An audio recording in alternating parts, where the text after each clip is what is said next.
Bonjour Peter. Bonjour, comment ça va? Oh, ça va très bien. Et toi? Ça va super, écoute. Du coup, tu voulais qu'on parle de l'équipe. Est-ce que tu peux m'expliquer un petit peu ce qui se passe et comment toi tu vois les choses aujourd'hui?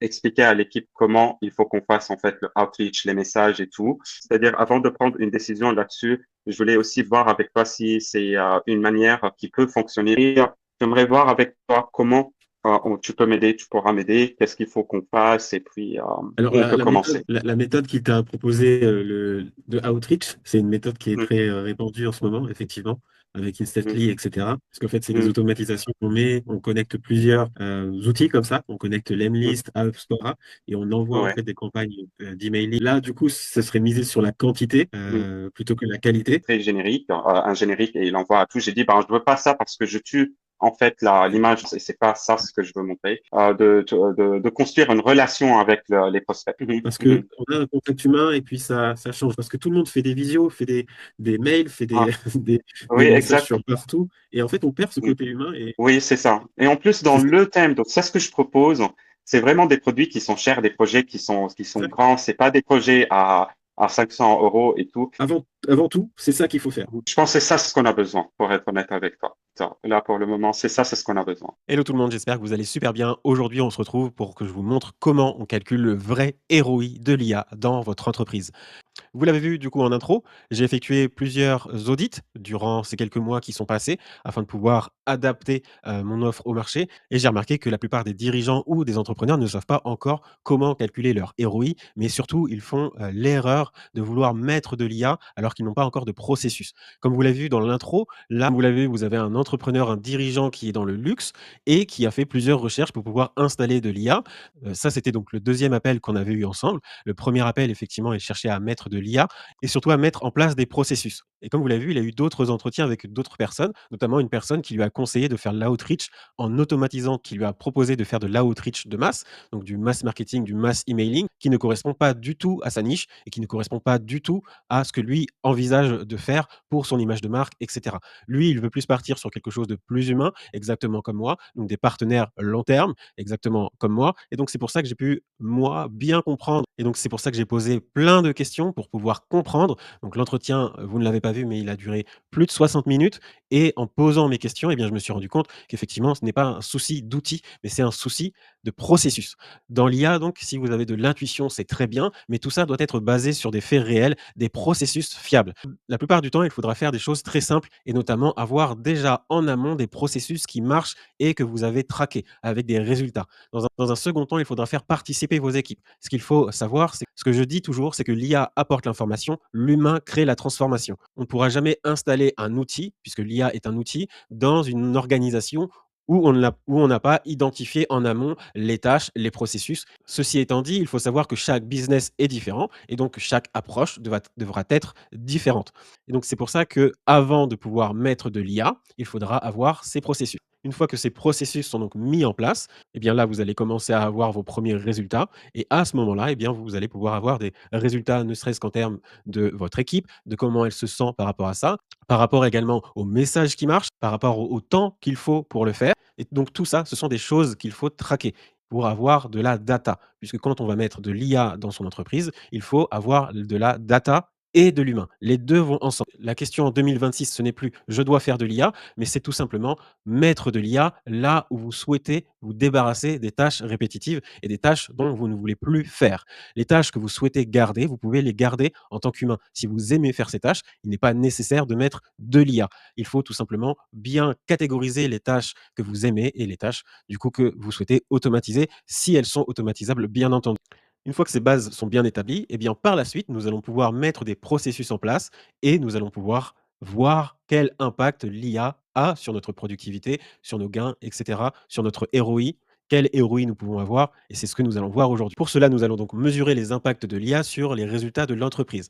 Le but ici, ça va être de passer de l'IA nous fait gagner du temps à un impact chiffré sur votre CA et vos coûts. Alors, en gros, le premier objectif ici, ça va être de sortir du flou, de mesurer l'impact. Vous allez donc avoir l'IA nous fait gagner du temps et on va passer ensuite à voici l'impact concret sur notre CA, nos coûts, notre productivité.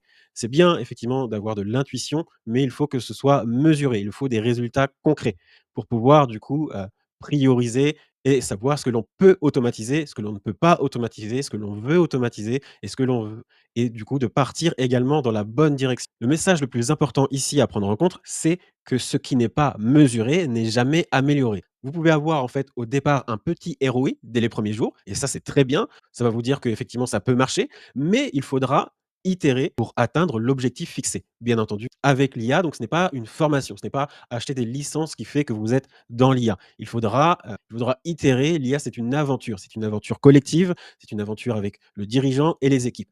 Et donc, avec les différents audits que j'ai pu faire, j'ai pu remarquer qu'effectivement, moi, je faisais des audits de 60 minutes à peu près, mais je ne prenais pas tout en compte. Donc, j'ai voulu améliorer mes audits, j'ai voulu améliorer cette façon de faire et j'ai voulu aller beaucoup plus loin, trouver une méthode qui pourrait englober plusieurs aspects de la société. Et notamment, j'ai découvert ça en travaillant ma stratégie IA et j'ai donc identifié 4 dimensions à suivre. Vous allez avoir dans un premier temps le gain de temps, dans un deuxième temps les impacts financiers, dans un troisième temps la qualité et les risques et dans un quatrième temps les impacts humains. Donc, dans un premier temps, nous avons les gains de temps. Les gains de temps, vous allez donc mesurer ici le temps économisé. Vous allez donc avoir les heures économisées par équipe et par process. Vous allez avoir la comparaison l'avant-après de la mise en place du workflow IA.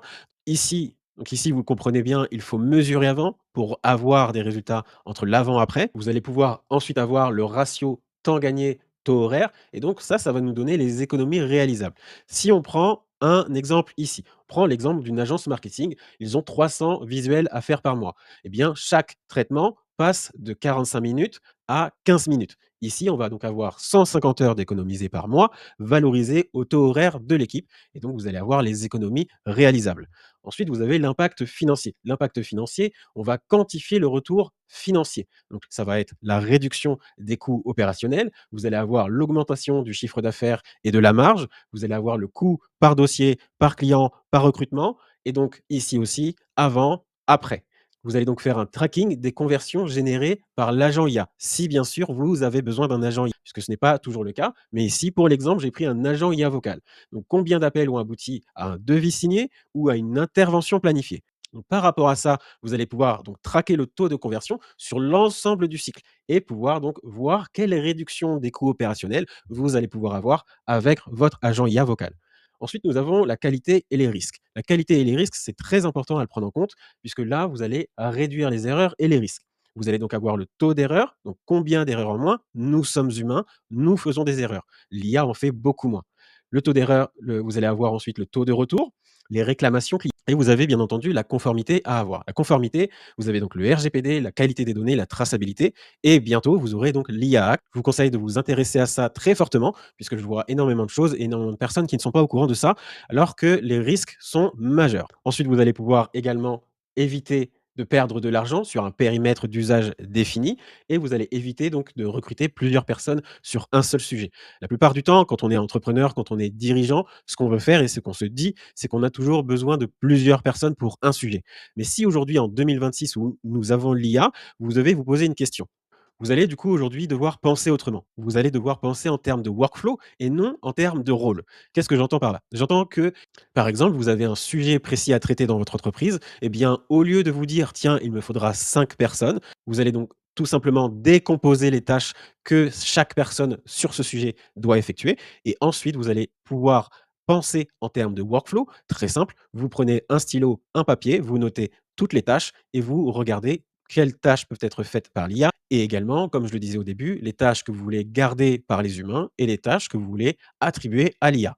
Une fois que vous avez fait ça, eh bien, vous pouvez construire votre workflow et aider votre équipe à être plus productif, mais aussi leur éviter des tâches ingrates qu'ils ne souhaiteraient pas faire. Et justement, on vient à l'impact humain, mesurer le bien-être des équipes. C'est très important puisque ici, on va parler de charge mentale perçue par les collaborateurs. Il faut, comme je l'ai dit, embarquer tout le monde dans ce voyage qu'est l'IA.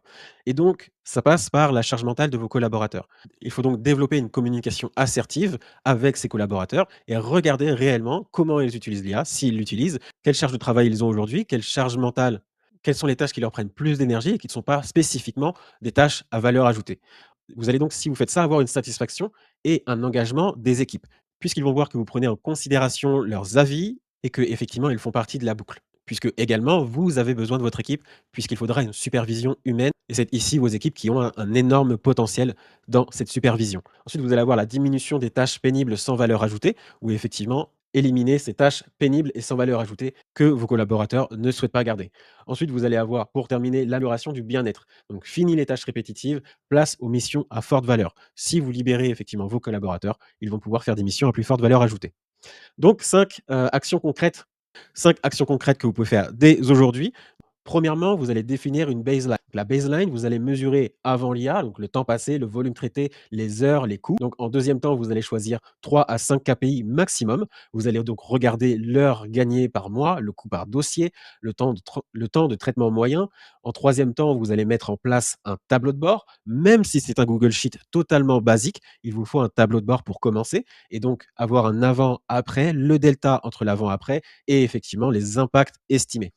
En quatrième, vous allez revoir les chiffres tous les mois. Donc, vous posez la question tous les mois, est-ce que ce workflow IA mérite encore d'exister ou non? Et sinon, vous pouvez le faire en cinquièmement, d'avoir un suivi plutôt macro, donc c'est-à-dire par semaine, où là, vous allez observer si une semaine sur l'autre, il y a une progression globale. Et donc, aujourd'hui, je vais vous montrer comment mesurer concrètement le ROI de l'IA dans votre entreprise.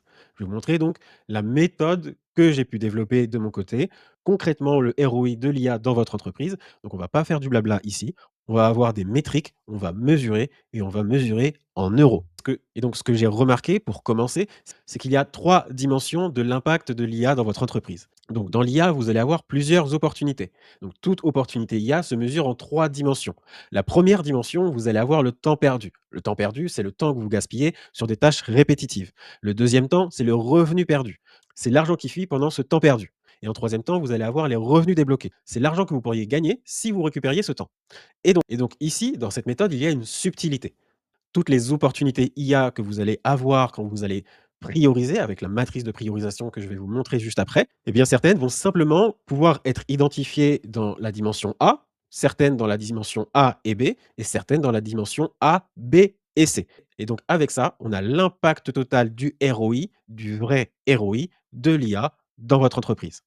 Si on prend un calcul en direct, eh bien, j'ai pris l'exemple d'un cabinet de recrutement. Ici, on va donc se poser la question combien coûte le sourcing manuel. Imaginons que nous avons donc 15 recruteurs qui font donc du sourcing manuel 2 heures par jour.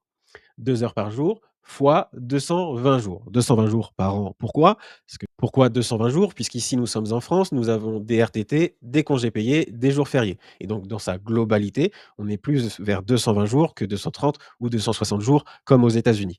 Ici, j'ai également pris une moyenne de 35 € de l'heure, ce qui fait que si on fait le calcul 15 recruteurs fois 2 heures fois 220 jours fois 35 €, eh bien, on est à 231 000 € par an. Ces 231 000 €, c'est ce que coûte le sourcing manuel d'un cabinet de recrutement par an. Et donc ça, la plupart du temps, les entrepreneurs, les dirigeants de cabinet ne vont pas poser ce calcul et donc ils ne peuvent pas savoir. Et donc si on ne fait pas ça en amont, eh bien on ne peut pas calculer le vrai ROI de l'impact de l'IA sur l'entreprise. Maintenant que je vous ai montré comment mesurer l'impact de l'IA, je vais vous montrer également quelques outils que vous pourriez développer, vous, en interne, pour pouvoir réellement calculer ce vrai ROI de l'IA dans votre entreprise. Et donc ici, on se retrouve dans le calculateur de ROI que j'utilise pour mes audits IA. Et donc là, on retrouve la matrice de priorisation des opportunités. Donc là, comme vous le voyez, nous avons le nom de l'opportunité, l'impact, la fréquence, le temps nécessaire, le nombre de personnes concernées, le potentiel de bénéfice, les coûts d'implémentation estimés, le type d'IA, donc ça va être une automatisation, un chatbot, un agent IA, etc. Et la priorité, si on doit le faire en premier, en deuxième, en second, etc. Et ça, vous allez donc l'avoir avec une priorisation que vous devez faire avec des critères bien précis, faible, moyen et élevé. Et donc là, le but, c'est que vous allez choisir vos critères. Moi, bien sûr, j'ai déjà des critères établis. Il vous faudra à peu près environ 7 critères à chaque fois. Et dans chaque critère, vous allez avoir faible, moyen, élevé. Et il vous faudra effectivement des spécificités par rapport à ces critères pour pouvoir créer votre matrice de priorisation. Et ensuite, nous allons avoir donc les synthèses du ROI, donc toutes les opportunités. On retrouve ici toutes les opportunités IA. Donc, on va avoir le coût du problème A, les revenus perdus dans le B et le potentiel de revenus dans le C. Ce qui nous donnera l'impact annuel total. On va effectivement avoir le coût de la solution année 1 et les économies nettes section A. Et on va donc pouvoir calculer le ROI total, mais surtout avoir une visu sur le retour d'investissement en mois. Et donc ça, c'est important de le savoir puisqu'il vous faudra une temporalité. Et donc, Et donc pour terminer, je vais simplement prendre une opportunité. Je vais prendre l'opportunité 1. Par exemple, ici, on peut avoir la prise de notes IA, donc c'est la mise à jour du CRM automatisé. Ici, on va déployer un assistant IA de prise de notes intégré au CRM. Donc cet assistant IA, il transcrit automatiquement les appels commerciaux, il va extraire les actions à mener, il va pousser toutes les notes directement structurées dans le CRM en éliminant la saisie manuelle après chaque appel. Et donc ça permet de gagner un temps énorme. Moi qui a été consultant développement commercial et business developer dans ma vie, je peux vous dire que là, je parle de terrain et que ça, c'est du temps gagné de malade. Et donc pour cela, nous retrouvons dans cette opportunité la section A.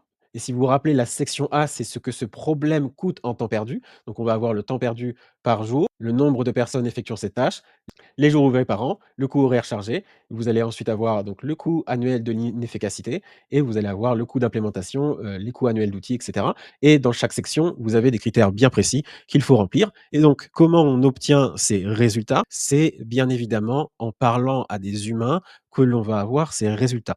Ces résultats doivent être faits d'une manière méthodique également.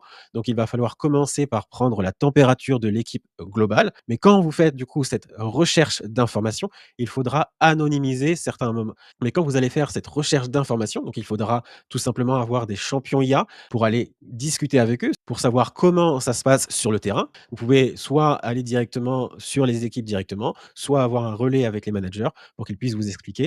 Donc ici, tout dépend de la méthode que vous voulez mettre en place, mais ces données doivent venir de votre équipe. Ces données, je le répète, doivent venir de l'humain. Et donc, une fois que vous avez récupéré toutes vos données, eh bien, vous allez pouvoir créer cette matrice de priorisation. Vous allez pouvoir avoir vos tâches à prioriser, les tâches que vous voulez garder pour les humains, les tâches que vous voulez donner à l'IA. Vous allez aussi avoir les opportunités IA que vous pouvez développer dans votre entreprise. Et donc, c'est tout pour moi pour cette vidéo. Si vous êtes une entreprise et que vous souhaitez en discuter, il y a un lien en description de cette vidéo. En tout cas, je vous remercie et je vous dis à très vite pour une autre vidéo.